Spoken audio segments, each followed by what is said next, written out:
So I have given you 4 handouts. That means you have a good amount of the information I'm going to talk about today in your handouts. So that feel free, if you do have to leave, there you have the information. I think you'll have most of the information you need. So good morning, everybody. Please have some coffee. There are some things to eat. You all get brownie points today just for getting here. And I have been a child psychologist for 30 years and some, but I've actually been a parent for close to 25 years. And what I bring to you today, the handouts that I've given are in fact things that I have used as a parent myself. I'm hoping to share with you what I learned as a parent, and also just to give you lots of tools when you leave here. I have up here some of my favorite books that you will hear about during the talk. This is my absolute favorite right now, Ruby Finds a Worry. It's new this year, and a fabulous book about how worries grow and how they can get smaller. And it's a great visual that kids can use. So let us start out. With any further ado, you have in your handouts the outline for today. Basically learning how to manage stress and anxiety, the bullet points that I will talk about. You also have an Inquirer article on parenting and dealing with anxiety as a parent, some of the new research that's just come out. The third piece is another article from the New York Times that's called Building Emotional Agility. That is the crux of what I want you to be able to do when you leave here for your kids. And finally, you've got a long list of resources that I've given you, books that you can use. I hope you don't need them right now, but please put them in a place because you may need them later, and you'll have something to go to very quickly. We're going to get started by me explaining the differences. Before I talk about strategies, what is the difference between normal anxiety and excessive anxiety? Because frequently I have parents come to me saying, I'm not sure if my child needs help yet. And I want to give you a tool that you can use to determine which way to go. So normal anxiety.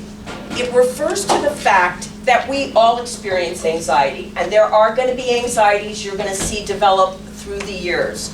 The first one happens when kids go to school or go to bed. It's a very obvious time when you're going to see separation anxiety. It's why we have so many issues behaviorally with our kids at bedtime and when we bring them to school. They're having to separate from you. That's why they're acting out. They're not just doing it because you're tired and they want to take you down. But it feels like that sometimes. Then there's the anxiety of the fear of strangers and the fear of the dark, monsters, all very normal. The fear of failure, that comes along in sports and academia. Feel free to come front over it. And also the fear of new social situations. Some of you will have kids who love new social situations. You'll never see this fear. And you'll have a child like mine who every single new social situation I had to prep him for, and I had to shadow him a little bit, and then he would launch himself once he was comfortable. But I had to get really good at being the mediator, so to speak. For normal anxiety, the way you can tell it's normal is that it varies in frequency, intensity, and duration. When you see normal fears, they actually represent an ability to start understanding that there are things around you that can hurt you. It's actually a good sign. I know it doesn't always feel like that, but it's a good sign that their cognitive abilities, they're developing. There is something that I call healthy anxiety. It's adaptive, it's within the norm, and always remember, you need a little anxiety to perform well. Too much anxiety can take you down, but you need a little bit. And that will help inform some of the strategies I'm going to talk to you about today as a parent.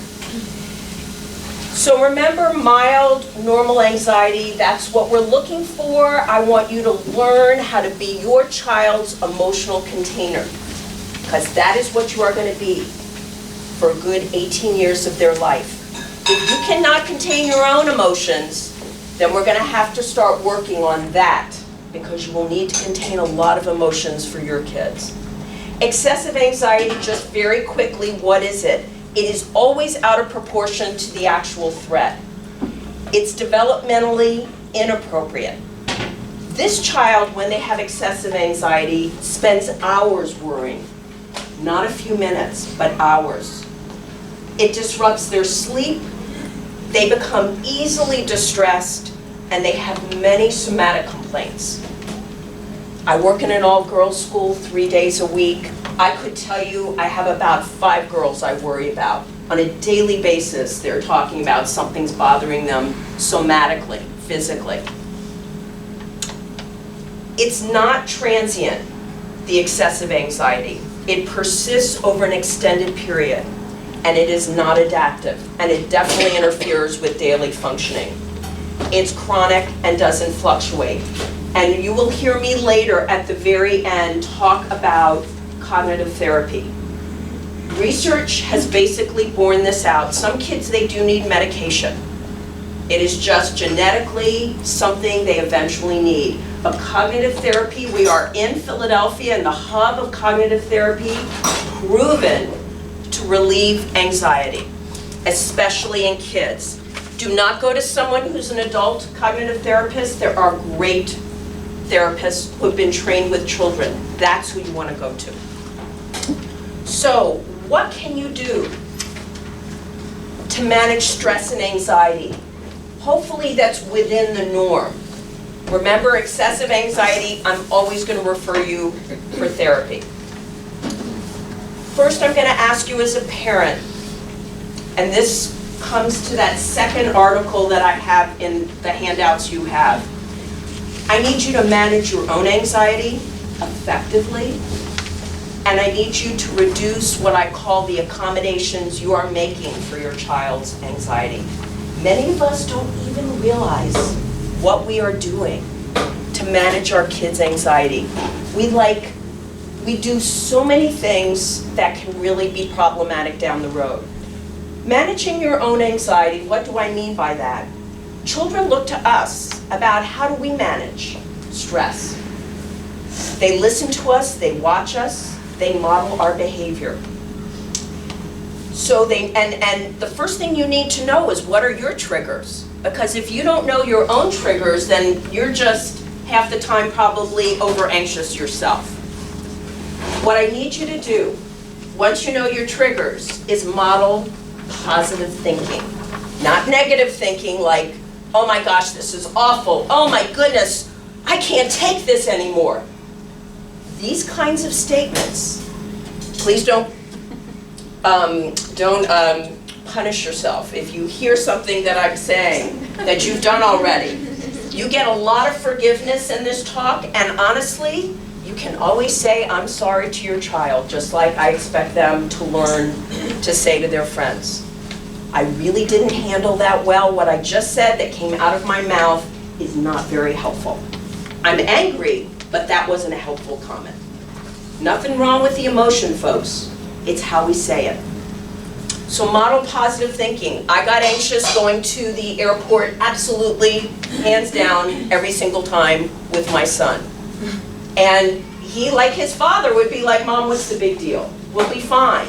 And I said, all I need from everybody, while we get to the airport, and I'm my anxious self, is I need you just to tell me it's going to be okay. Because that's what I'm trying to say to myself. I'm trying not to lose it. I'm just packing up the car. Maybe I'm getting a little like nudgy, like, where? Come on, everybody, let's go. But I just need you to say it's going to be okay. So I'm trying to help my son help me so I don't lose it. Model how to solve problems. That's really what your mindset should be. It's that growth mindset you're hearing a lot about in education today. How do you solve problems? It shouldn't be like, oh my goodness, I'm a helpless victim. Oh no, we got a problem, Houston, what's the solution? So if you get over anxious, lose control, start yelling, get overwhelmed by your anxiety, how can we expect our own kids to manage their anxiety effectively? You can see why I always start with parents and what they need to do. The other thing I want you to think about is reducing the accommodations you make for your child. So that's that second handout, that Philly Inquirer, that you can read later on. And it's a good, very quick article, so I would like you to read it. And I'm going to give you the cheat sheet. This is the sum of this article. Avoid rescuing your child from anxiety. Instead of putting them in your bed at night, night after night, because they're anxious, if you cannot figure out a way to manage their anxiety, I have, if anybody's ever been to Dr. Jody Mendel at CHOP, it's a fabulous sleep clinic. She will help you get your child out of the bed because they need good sleep and you need good sleep. So think about not making accommodations. Other accommodations you might make, you might not have house guests if your child has social anxiety. You might let your kids stay at home from school because they're beginning to get anxious going to school. What I really need you to do instead is stop making the accommodations and communicate to your child you know that they can handle their worries. You will help them handle their worries, but you know that they can. It is a firm belief for me as a parent coach that if we let our kids know that you believe they are capable, they will rise to that. If you treat them like a victim, like they cannot handle their emotions, they will not be able to handle their emotions, and they may always come to you for solutions. That's not what I'm looking for. I want to coach you so that you can coach your kids to handle anxiety. Second strategy, teach your child emotional agility. This is the article written from the New York Times. You have it, you'll go home, you'll read it, hopefully again. Underline it, put it up somewhere. Again, I'm your cheat sheet today. It's really, emotional agility is equal to emotional intelligence. It's the ability to recognize and handle emotions. We know many of our college-age kids are not doing a very good job managing and handling their emotions. They're going to college and many of them are falling apart. They're great academically. Many of them are brilliant at sports, but no one has really recognized yet, I think we're beginning, how important emotional intelligence really is. So this is the good time to lay the foundation. Your child needs a lot of practice learning that difficult emotions, they're a normal part of life, they're temporary, they can be endured, and you can still function even when you're worried or upset. My job at the school where I work is to teach classes in emotional and social intelligence. I teach my girls, it's okay to be angry. It's okay to be jealous. But you can't be mean when you're angry. When you're jealous, normal feeling. But what are you going to do with it? Are you going to blast your friend with your jealousy? Or you could say something like, I really wish I could have that bow that you have in your hair. Learning how to just express ourselves without falling apart in the face of it. 4 practical steps to make your child more emotionally agile, and they're simple. First, let your child feel the emotion. So many of us shut our kids down when they start getting sad or anxious. Oh, no, we don't need to do that, we don't need to cry. My message to my girls is crying is natural, it's normal, going on for an hour on end, that's maybe not going to be so helpful. So you're looking for acknowledge the feeling and what I'm going to call recovery. How quickly does it take your child to recover? That's how emotionally agile they are. And most of our kids, it's 5 minutes, they're done, and they move on. What do? We interview for pain. Oh my, we give them all the signals that life is not okay because they've expressed anger or they've expressed anxiety. And I am here to tell you, you don't need to interview for pain. You reinforce for the fact they're recovered. I can see you're sad. And my son called me just last night, and we have a very sick aunt who he adores, and it's the first time he has to deal with really deep sadness. And he's calling me and he's saying, Mom, nobody understands. I try, he's talking to some friends. Nobody has anybody, who's dying of cancer. And I said, sweetie, it's hard. It's hard when you get to that point in life. But I didn't try to take it away, didn't try to solve it for him. I just heard him. Thanks, Mom, see you later, gotta go to dinner with a friend. He just wanted me to contain what he was feeling. And he knows that I can do that. It's not gonna, I'm not gonna fall apart if he's really upset in Dallas, taking care of himself. I know he can do this. You have to start giving your kid that message early on. You can do this. It's not gonna blow you apart. So, first teach them to feel the emotion. It may seem obvious, but most of us do try to push negative emotion away. Say, I hear you're feeling afraid, but you are safe. The most important thing that you can do with worries is distinguish between the emotion, you're worried, you're anxious, but make sure you explain they are still safe. Differentiate. There is a difference between being worried and there being a real something that can hurt you. Step 2, encourage your child to show their feelings. Tears are okay. I'm really actually okay with my son saying, I'm really mad at you, Mom. But if he starts being disrespectful and screaming at me, he gets a timeout or I take my timeout, because I won't take it from anyone. Not my husband, not my son. We don't scream. I'm okay with your emotion of anger because I did something that made you angry. That, normal. But don't go screaming. That's the family rule in my house. So I use that mantra, it's okay to be angry, it's never okay to be mean, because I live that. Step 3 in developing emotional agility is you've got to label it for kids. It's why I use a lot of books with my young children. This is called, fancy word, bibliotherapy. Any of you have heard me talk before, you know that it's my go-to, very inexpensive therapy. Go to your library, your Amazon, and I use all of these books in all of the work that I do, and I've certainly used lots of books with my own son. That is how I try to develop emotional intelligence early on. Step 4 of emotional agility is really easy, as long as you let it be. You watch the emotion go, see them recover, and let it be. And by the way, everybody's hearing a lot about resilience, how important it is for kids to be resilient. Recovery from emotion is what it means to be resilient, to be able to bounce back from anger, from frustration, from worry. That is what I want you to learn to let your child do.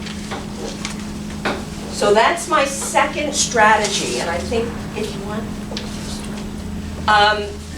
this third strategy, and this is on your first sheet, the third one is easy, very effective, reinforce your child's ability to face their fears, to take on challenges, to recover. And what I mean by this is give them specific praise. Give them specific praise for when they bounce back. Peter, wow, you just solved your own problem. That's terrific. That's number 3. Number 4, another very effective strategy, and this one I want you to remember, folks, if your child starts expressing, excuse me for the drips here, give your child a specific limited time to talk about their worries. I just had to tell a mother at the school where I work, whose little girl should be worried. Her mother is being treated for cancer, so she should be worried. But the mother was letting her talk on and on and on about all the worries she's having. So I had to tell the mom, give her 5 minutes. Give her worry time. Not right before bed, not right before you go to school, maybe when she comes home, maybe right after dinner. It's a cognitive tool that a therapist will tell you. It's called compartmentalization. Give it limited time, give it limited reinforcement. And this mom had a hard time believing that it was okay just to give her little girl 5 minutes of worry time, but it really helped. The mother was feeling completely overwhelmed by the child's worry, and they were both really not doing well late at night. So remember that tool, 5 minutes worry time. Put the timer on if you're one of those people who gets lost in time. A timer's not a bad idea. Tell your child after you've done worry time to get busy doing something they like to do. Always remember your bedtime ritual is not your time to talk about worries. You can do 2 books, read 2 books, do what you're thankful for in the world, or 3 good things, but don't start talking about worries at bedtime. Remember at the beginning of my talk, I said one of the most normal anxieties is separation anxiety, and it happens at bedtime when they have to say goodbye to you, good night to you. So don't start talking about worries because it's just going to compound how they're feeling. Make sure you let them know, we will talk about this, just not right now.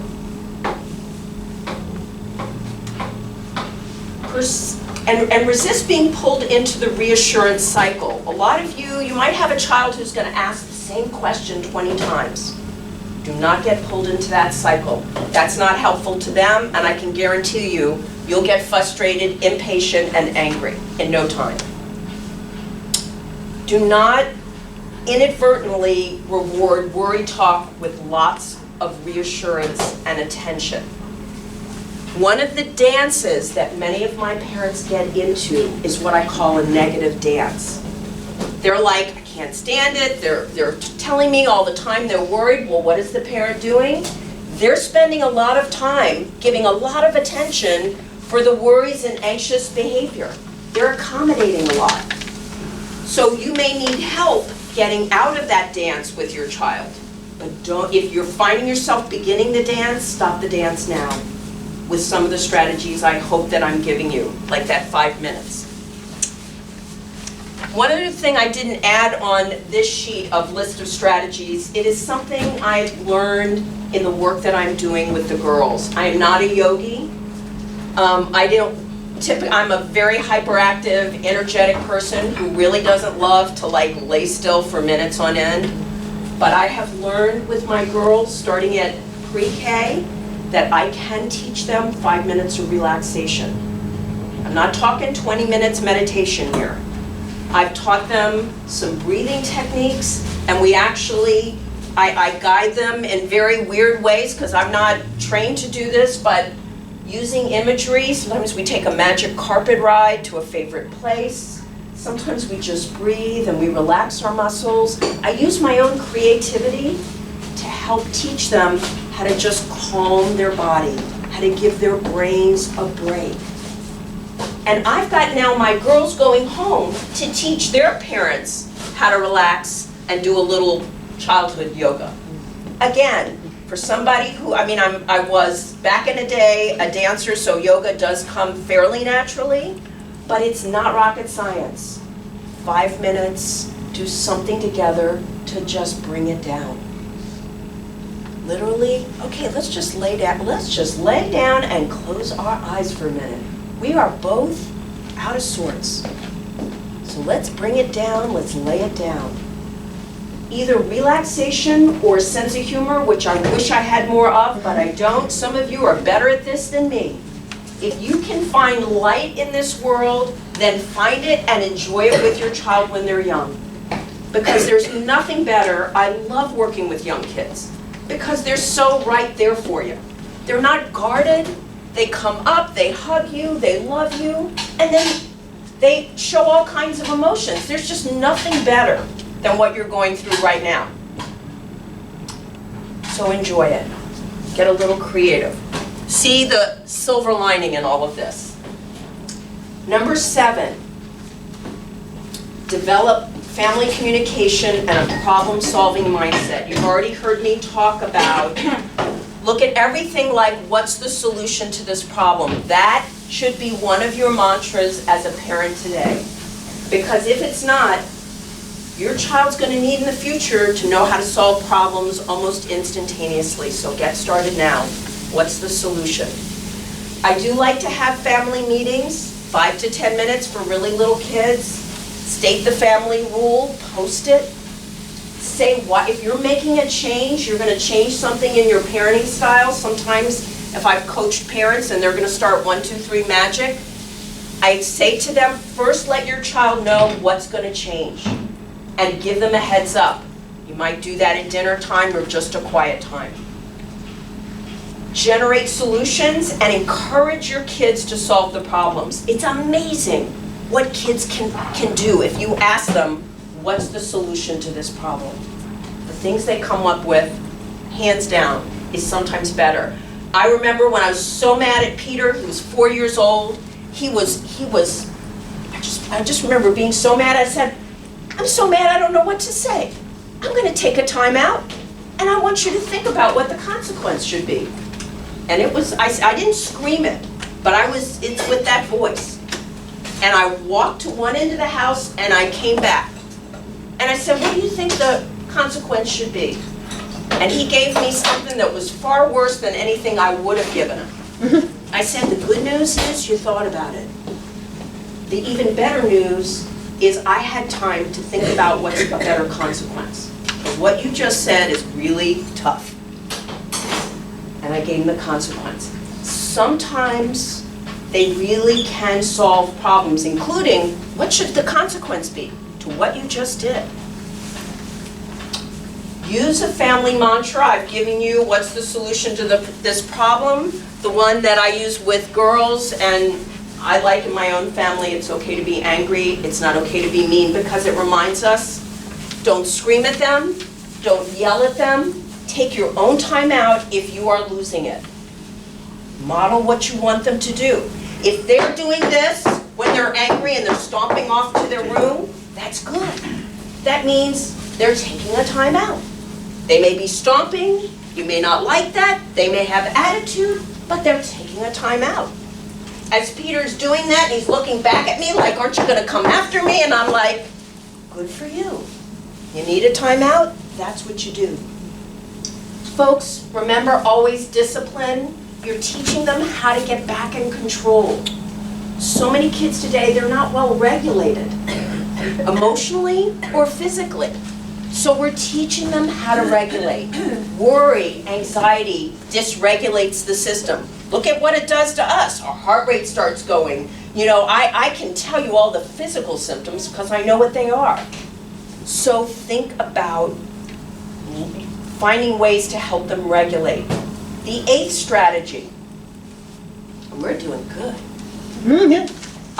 Let go and empower your child over time.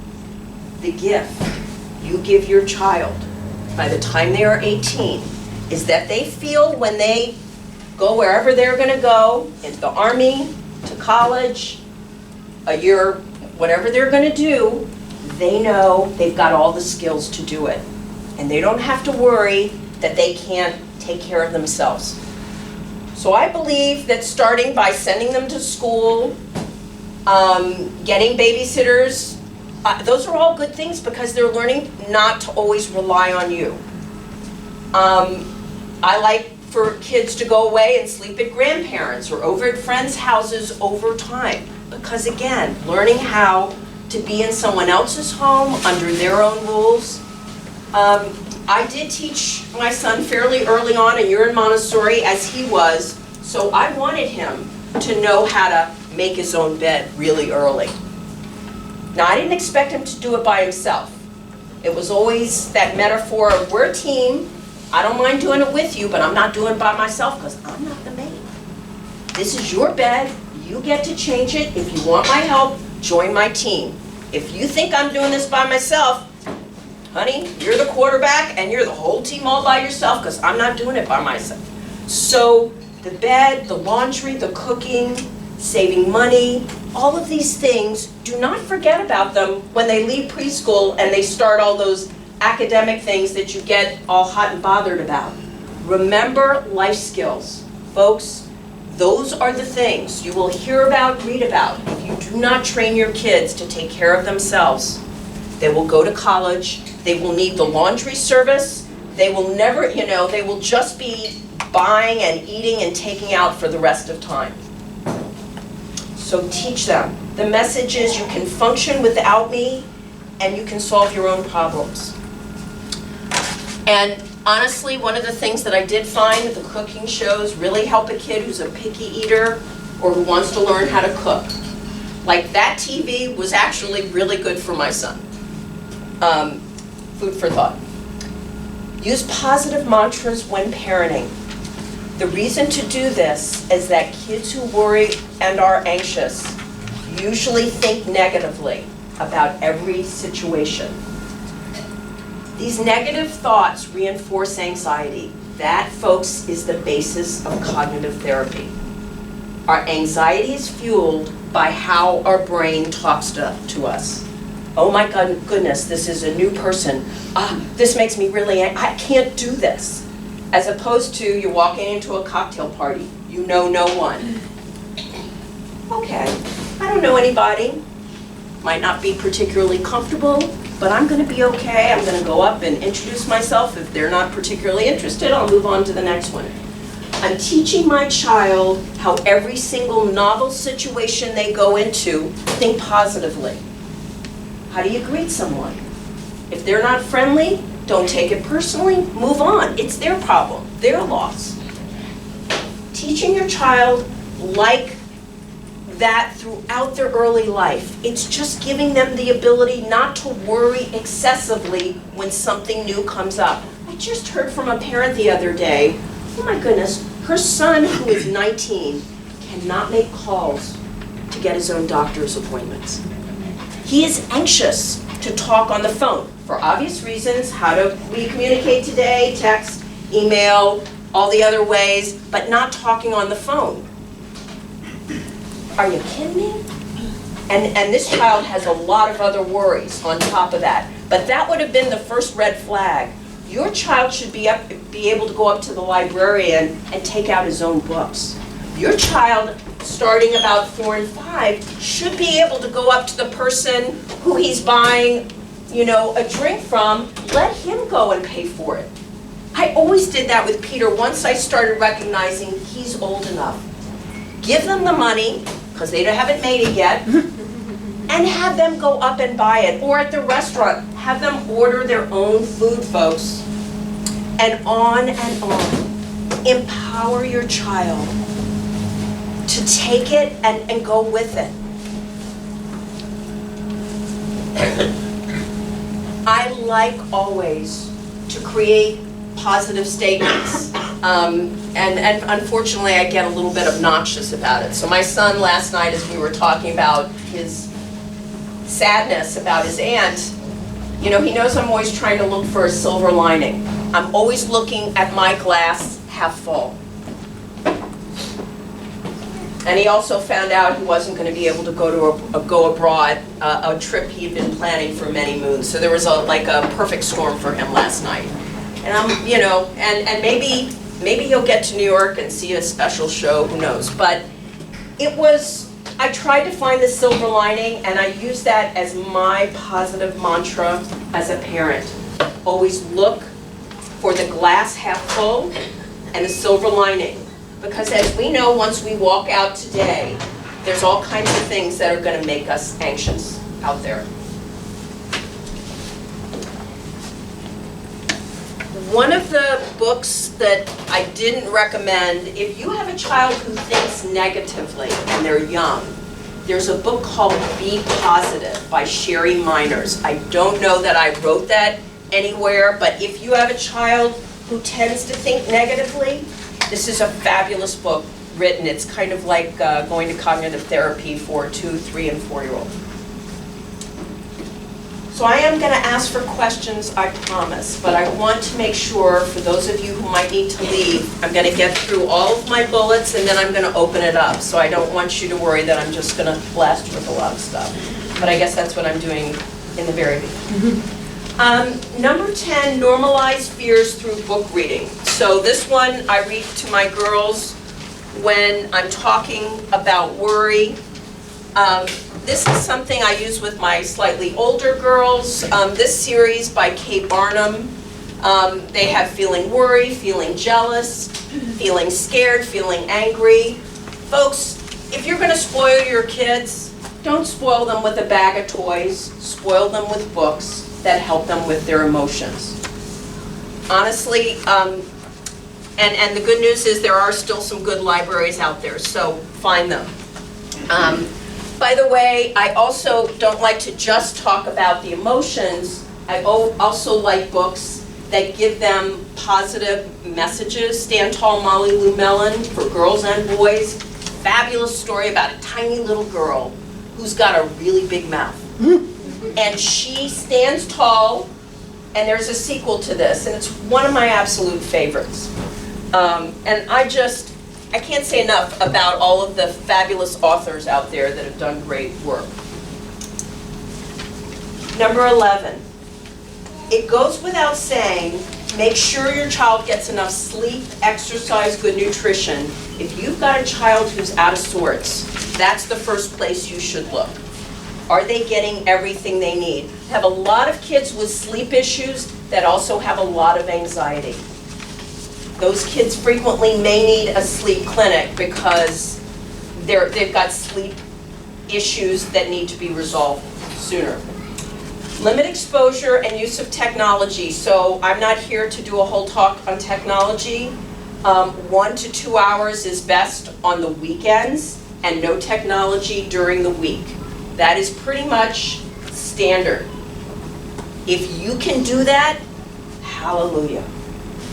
And remember, park your own technology when you are around your child, especially if you are working all day and you are coming home and you've got maybe 2 hours with your child.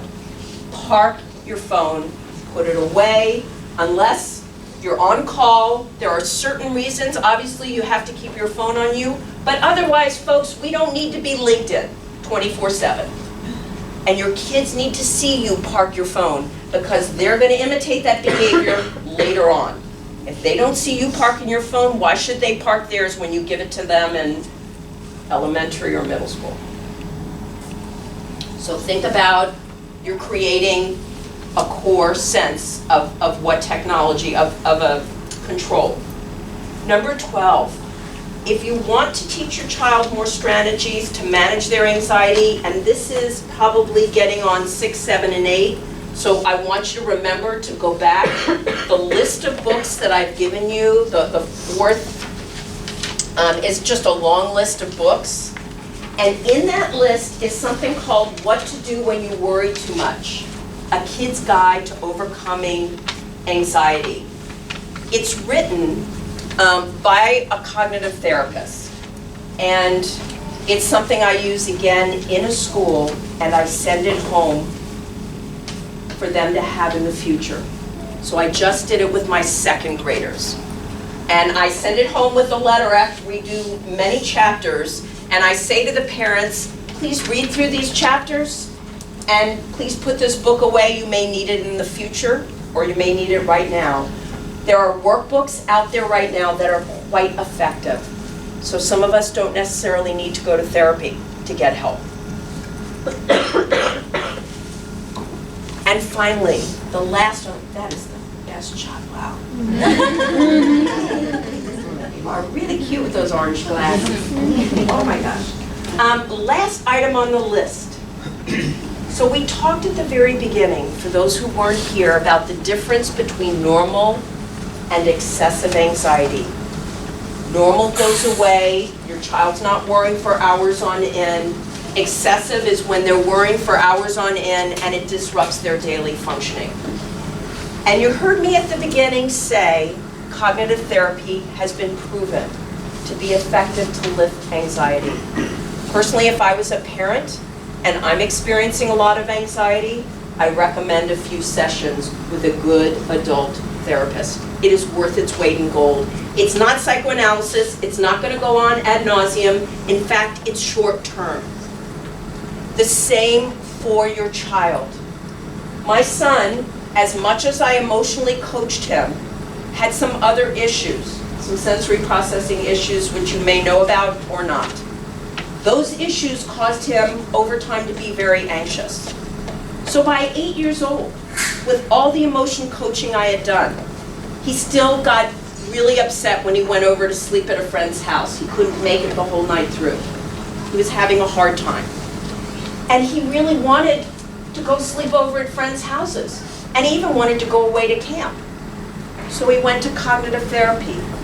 3 sessions, he got on a plane, he went to camp for 4 weeks. She gave him strategies. It's very strategy driven. It gives parent strategies and the child strategies. I'm here to tell you at 8 years old, he got about 3 sessions, didn't seem to have as many sleep issues. Sleep issues came up again in high school when he started getting anxious about the future. Difficulty falling asleep. He went back to the same therapist. 2 sessions, he was sleeping more soundly. And right before he went to college, I said, Pete, just to be on the safe side, I want you to do a booster session for me. I know you're okay, I know you're excited about college, but let's just do a booster. Just so I feel okay about you going. I'm really glad I found somebody. I kept the door open all the way through his later childhood. Because like a pediatrician, every child should have somebody who understands their emotions, other than mom and dad.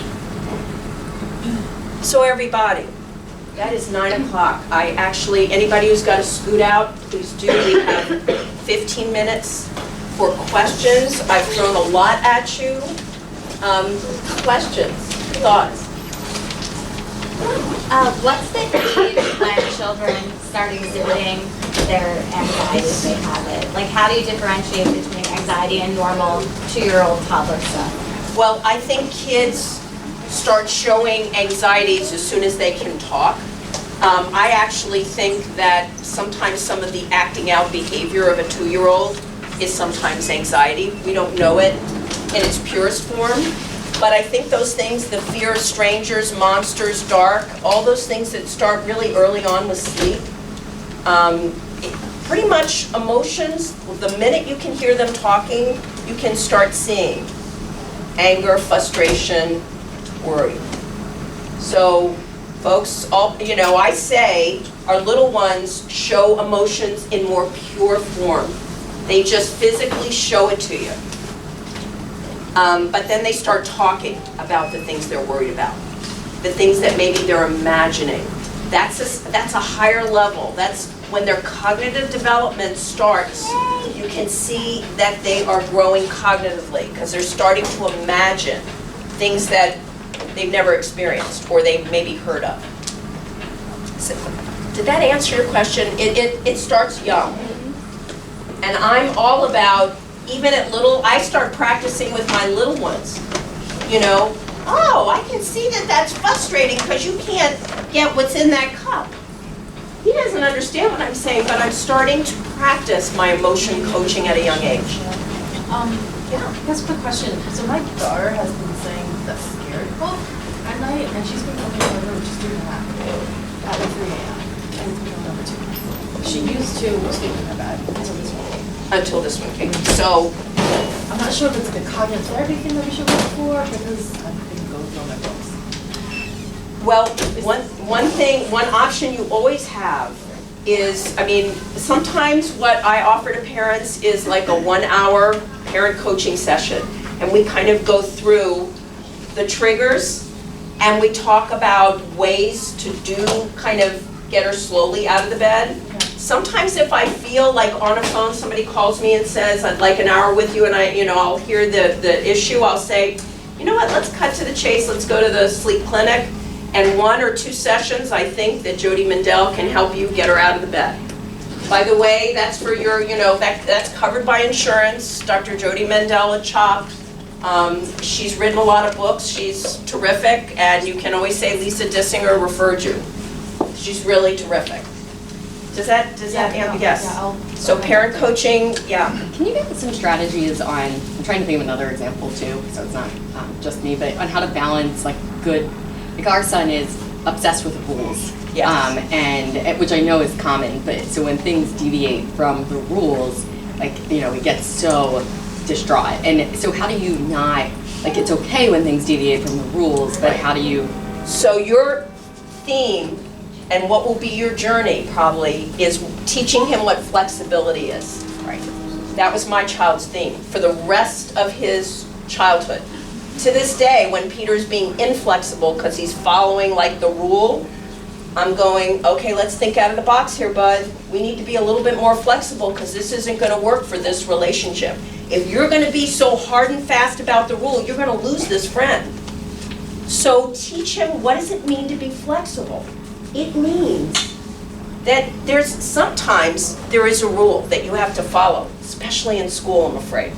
There's not always a lot of flexibility. You're going to have to start teaching him about that gray area. Things aren't always black and white. Sometimes we need to be flexible. I tend to be a pretty rigid soul. So I had to teach my son to be flexible when I'm not really that flexible. So I had to teach myself how to be more flexible. And if you use the word and you teach him what the word means, and then you have examples as you go through life saying, you were just really flexible. Did you realize you kind of like didn't get caught up in the one rule? So you got to catch him in the act. I could go on and on about ways to teach flexibility, but just remember, whenever you have a problem, you have a rule-bound kid, think of what it is that is the positive. The positive is learning to be flexible. He's young, he will learn it, but you're going to have to teach it to him. It's not coming naturally. Cognitive flexibility, folks, makes for a fabulous professional today. We all have to be more flexible and willing to think out of our boxes. So it's a life skill you'll be teaching them. If you get stuck and that doesn't help, then again, a little bit of parent coaching can go a long way. What I try to do, and there are parent coaches in town that Jen Coulter has a name for, so I'm not selling my services, I'm just saying that sometimes we need to think out of the box as parents, and we get stuck with the way that we respond to our kids because we're dancing with them in that negative dance. All right? Yeah. That, you used the word dancing, and you were talking about the dance earlier. Yes. And can you explain more what you mean? Because I know you said strategies like the 5-minute rule and not before bed and all of that, but at the same time, like, you don't want to shut your child out and think that they can't talk to you about things. So by negative dance, you mean like just turn it around and make it positive? So what I mean is some parents give attention always for the negative behaviors. They're always catching their child when they're doing it wrong. And the child is getting a lot of attention for the negative behaviors. They may be 90% of the time really fabulous kids, but the parent gets over-focused on the 10% of when they're being rule-bound, being inflexible, or they're not listening to you. And so the dance that I was talking about is more about when we reinforce inadvertently negative behavior. Teachers do it too. The kid who's not listening.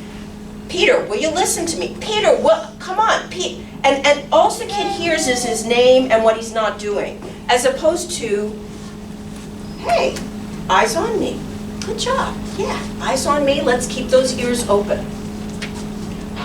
In terms of being emotionally available and talking with your kids, you can bet I want you to talk. It's that when parents start talking about worries, they go on ad nauseum with the kid. And they get stuck in that worry cycle just by talking on and on, thinking they're being great parents by talking about the worries, but it's making the worry worse. It's inadvertently reinforcing the worry. So there's a difference. I want you to talk to your kids. But if you're making dinner, or you've just come in from a long day and you don't have the bandwidth to be emotionally available, then let them know that. Some days I'd come in from work and I'd be like, Pete, I'm sorry, I'm feeling really impatient. I have so little in the tank. I need to get dinner on the table. You will have to forgive me. I just don't have it to talk right now. I just need to focus on what I'm doing, and I promise you, when I'm done with dinner, I will take a 5 with you. But I can't, I'm really right at that edge. So I tried to use how I was feeling with my son to let him know, please don't take this personally, I can't talk right now. Sometimes we really can't. We're emotional for lots of reasons. It's okay not to talk with your kid every moment that I need time to myself. I will be back and then you and I can talk. Other questions, thoughts? My son, when I drop him off at daycare, he throws like this enormous tantrum. I mean, we just moved from Virginia. Yes. And this is his first time starting in a new place. Yeah. It's So our heart goes out to you. But I'm trying to figure out, when I drop him off, one time I stayed for 2 hours, and it was there was no crying, and I was like, wow, but I'll stay here for 2 hours. But was he seeing you in that 2 hours, or you were watching him behind the window? No, I was Oh, you were there. But when I scooped out, there was no, but we went to dropping him off and doing just drop him off, leave, and then he's kicking and screaming. And then I've tried staying and reading a book, and that seemed to help a little bit. And it seems like it's getting better, but I'm just trying to find what is the balance that I should be. So one is you have to really, number one, trust. I mean, usually when the teacher tells me your child is okay, the minute you leave, it takes him 5 minutes to recover and then he has a good day. That's what you need to know. That because he will not be tantruming, I promise, a year from now. Now, it may resurge at some point, but it may never be as intense as just right now. You all have gone through a lot of change. That's that being that emotional container, knowing as you're bringing them into that classroom what's about to happen. It's really hard for us, knowing that what they're doing is they're going to have to separate from us, and they don't want to. That's where your anxiety has to be contained. So if you don't trust the teacher, then we need to work on that. No, I trust. I mean, and if you know that the child is doing okay in the classroom, then you can say to him, hey, bud, I know this is hard, but you're going to be okay. I mean, I think you have to say those positive things out loud to him and give him that hug, hand him over to the teacher, take care of your own angst, which is, I feel, all of that. And I had a son who did it for a long time, so he didn't, I would watch all these other parents drop their kids off, and there was my son crying. And I'm like, really? Me? Come on. And this was a school that I worked at. So I had to trust that they were going to take care of my son, which they did. I knew that they did. I mean, the school is great. Yes. So it's a lot of just, if you can go through what I've just talked about today and know, I know what I mean. He will get through it. It will be painful. He's just separating from you. The good news is he's attached to you. That's a good sign that he's flailing. It means you've done your job. He's attached. Now he's got to go out in the world and be alone. And that, folks, is, we all know. Every one of us has been there. One of the most painful parts of parenting. Because you bring him into the world and all you want to do is keep him safe. All you want to do is keep him pain-free. But guess what? This is the beginning for him. I promise you, he will be able to handle his emotions, but you have to first show him you know he's okay. He is safe. He is going to a classroom where he will be fine. All right? Yeah? Is there because, I'm thinking about like say things and worries and not wanting to, oftentimes you work during the day, like bedtime is a great time to talk, but Yes. it's not a great time to talk about worries. So, like, do you suggest as you kind of take all that in, at night, maybe the next day during dinner to talk about it, or? Yes, I believe that if we're really good about that working memory, we hold it in our brain long enough to really do it the next day. I really believe in that. I say it, I mean it, I do it. If I say tomorrow we are talking about it, I make sure I put that yellow sticky so my working memory is working for me. It happens. It's really important for them to know, right now, sweetie, it's not the time. It's not going to help you get to bed. But it doesn't mean it's not important. It just means right now we're going to read 2 books. But remember, reading the books helps transition them away from you. So if they've lollygagged and taken up your time, then you're down to 1 book. Always start with 2 and end up with 1. But remember, it helps them transition, make that separation. The reading the book ritual, there's a real reason for it. Everybody, I'll be here for 1 or 2 more minutes before I have to go in the classroom, but I'll end and thank you guys for coming on a morning.